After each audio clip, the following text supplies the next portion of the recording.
So what is up guys, my name is Sumit, welcome to Art Creator. आज की video है portrait drawing tutorial का second part. पहले part में हमने आउटलाइन की थी और अगर आपने वो वाली वीडियो नहीं देखी है तो जाके देख लीजिए, लिंक डिस्क्रिप्शन में है। और ये आज की वीडियो में हम शेडिंग करने वाले हैं, तो चलिए ड्राइंग की तरफ। तो ये ड्राइंग में मैं यूज़ करने वाला हूँ soft charcoal pencil, graphite pencil, erasers और ये ब्लेंडिंग स्टम्प। मैंने आउटलाइन थोड़ी डार्क की थी तो इसलिए मैं इरेजर से थोड़ी लाइट कर रहा हूँ। रियलिस्टिक ड्राइंग में मैं हमेशा आई से शुरुआत करता हूँ, तो अभी मैं लाइट शेडिंग कर रहा हूँ। बहुत ही कम प्रेशर दे रहा हूँ मैं पेंसिल पर। फर्स्ट लेयर में हमेशा लाइट शेडिंग करें।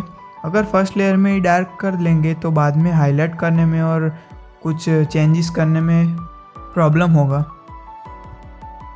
जहाँ पे भी हाईलाइट्स है वो जगह आपको खाली छोड़ देनी है, वहाँ पे शेडिंग नहीं करनी है।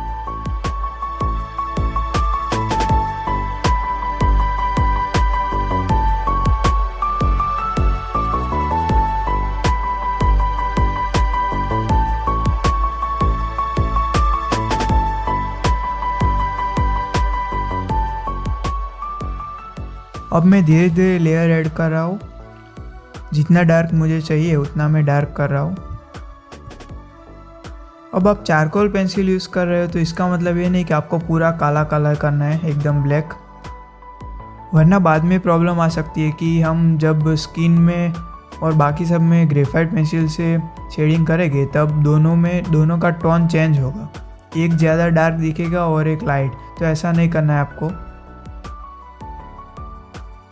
आईबॉल में भी हाइलाइट्स अच्छे से दिखाने हैं।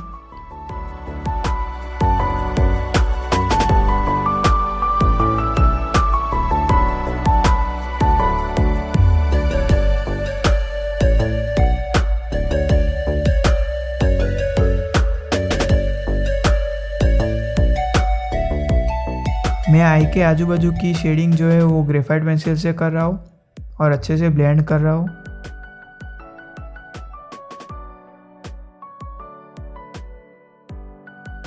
अब आईलैश आपको पहले से ड्रॉ नहीं करना है, पहले आपको आई के आसपास की जो शेडिंग है वो कंप्लीट करनी है, बाद में आईलैश ड्रॉ करना है। अगर आप पहले ही आईलैश कर दोगे तो शेडिंग करते वक्त वो ख़राब हो जाएंगे, इसलिए आपको बाद में आईलैश करना है।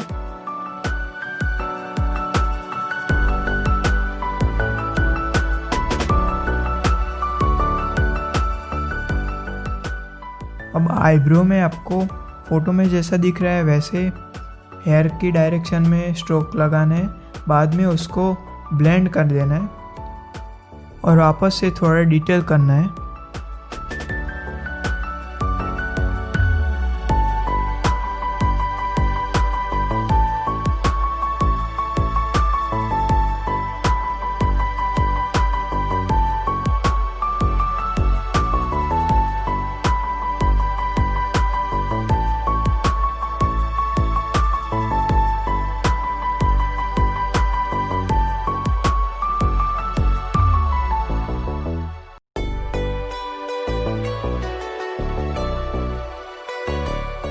तो यहाँ पे एक आई कंप्लीट हो चुकी है और दूसरी आई भी इसमें सेम ही है। लाइट एंड शेडो में भी कोई डिफरेंस नहीं है, तो हम दूसरी आँख में भी ऐसे ही शेडिंग करेंगे। अभी मैं नोज़ पे शेडिंग कर रहा हूँ, तो उसमें सबसे पहले डार्क एरियाज में मैं शेडिंग कर रहा हूँ। ये फर्स्ट लेयर है इसलिए हमको लाइट शेडिंग करनी है। मैं यहाँ पे चारकोल पेंसिल यूज़ कर रहा हूँ, तो इसमें ग्रेड्स नहीं होते, तो इसमें प्रेशर पे ध्यान रखना होता है कि कितना प्रेशर कहाँ पे लगाना है।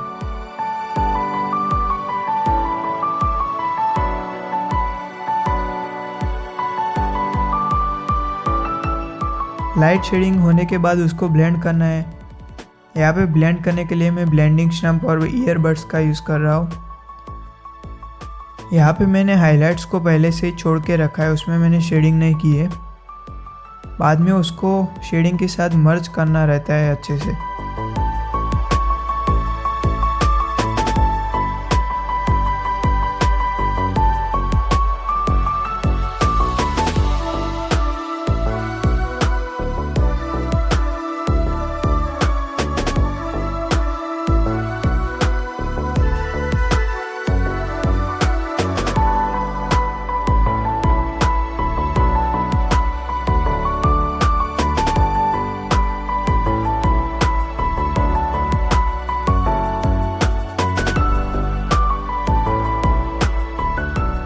तो अभी यहाँ पे मुझे और डार्क चाहिए, तो मैं उसमें एक लेयर ऐड कर रहा हूँ और साथ में डिटेलिंग भी कर रहा हूँ मैं।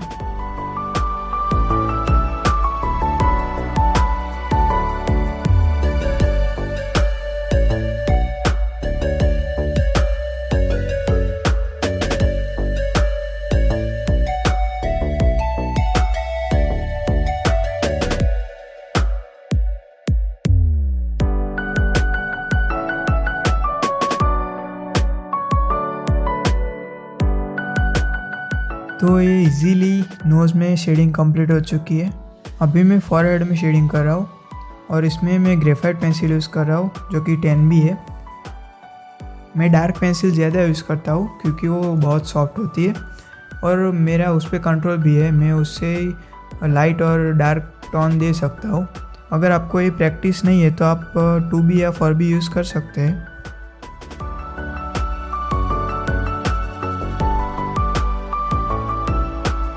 यहाँ पे लाइट शेडिंग होने के बाद मैं उसको ब्लेंड कर रहा हूँ।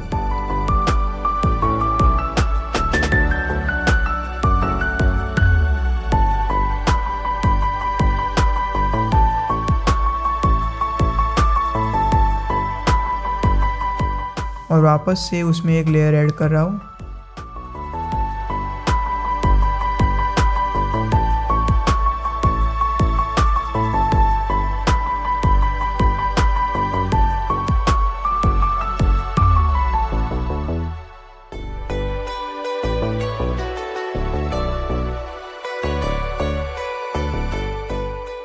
उसको भी ब्लेंड कर रहा हूँ।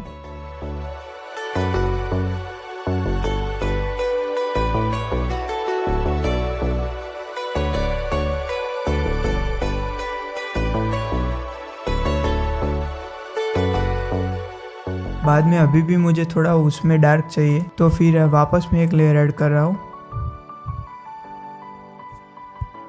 स्किन में तो आपको इसी तरह से शेडिंग करनी है, बस उसमें चेंजेस लाइट एंड शेडो में हो सकता है और हाइलाइट्स में हो सकता है बस।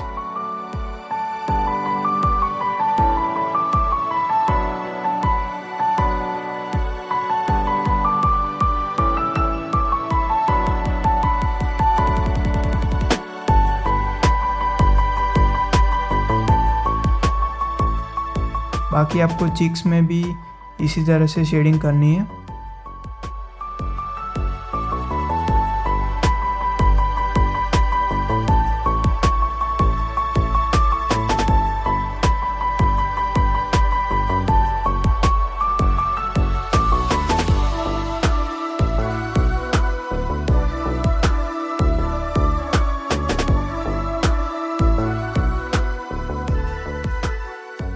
अब आपको ध्यान ये रखना है कि पूरे पोर्ट्रेट में जो शेडिंग कर रहे हो आप, उसमें शेडिंग का टोन सेम रहना चाहिए। कई बार क्या होता है कि कुछ पार्ट में शेडिंग डार्क हो जाती है और कुछ पार्ट में लाइट, तो वो नहीं होना चाहिए। आपको पूरे पोर्ट्रेट में शेडिंग टोन वो मेंटेन रखना है।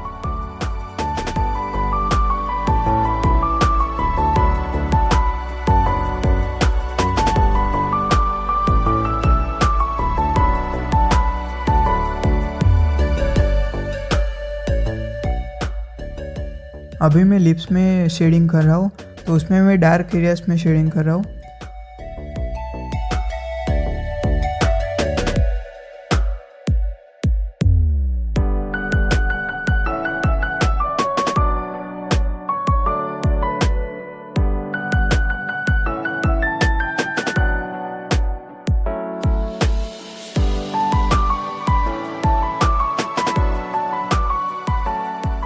फिर मैं अपर लिप्स और लोअर लिप्स में हाईलाइट वाले पार्ट को छोड़कर शेडिंग कर रहा हूँ।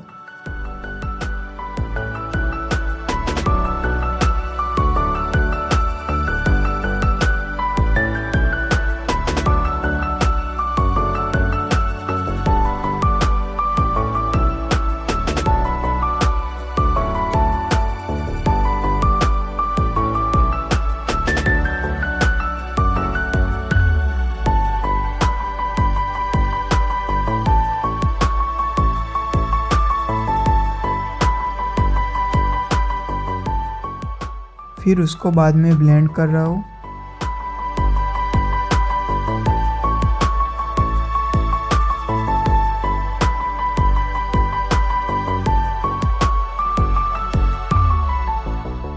फिर एक और लेयर ऐड कर रहा हूँ जिसमें मैं थोड़ा डार्क कर रहा हूँ और डिटेलिंग भी ऐड कर रहा हूँ। जो लिप्स का टेक्सचर है उसको भी मैं ऐड कर रहा हूँ। अब अपर लिप्स के नीचे वाला पार्ट है वो डार्क है, तो उसको मैं डार्क कर रहा हूँ।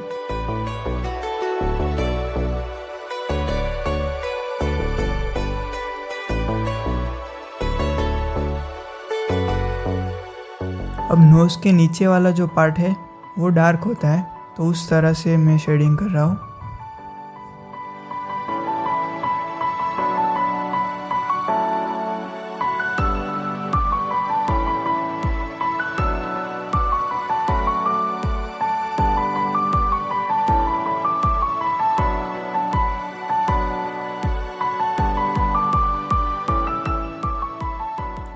यहाँ भी हमें सेम टेक्निक से शेडिंग करनी है, लेयर बाय लेयर।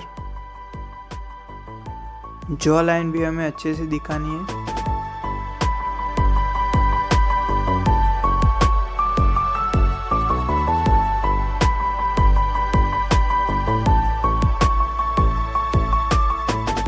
यहाँ पे हम चारकोल और ग्रेफाइट दोनों से काम कर रहे हैं, तो हमें अच्छे से मिक्स करना भी सीखना पड़ेगा, और वो तो प्रैक्टिस करके ही पता चलेगा कि ये कैसे होता है।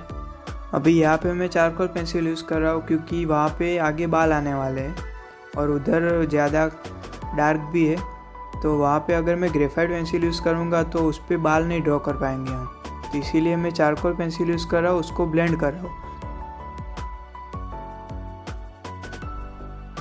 अब यहाँ पे भी मैं सेम ऐसे ही चारकोल पेंसिल से पहले शेडिंग कर रहा हूँ, फिर उसको ब्लेंड कर रहा हूँ।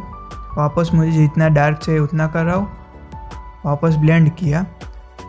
फिर साइड में ग्रेफाइट पेंसिल शेडिंग करके दोनों को मर्ज कर दिया। तो ऐसे हम चारकोल और ग्रेफाइट को दोनों को मर्ज कर सकते हैं।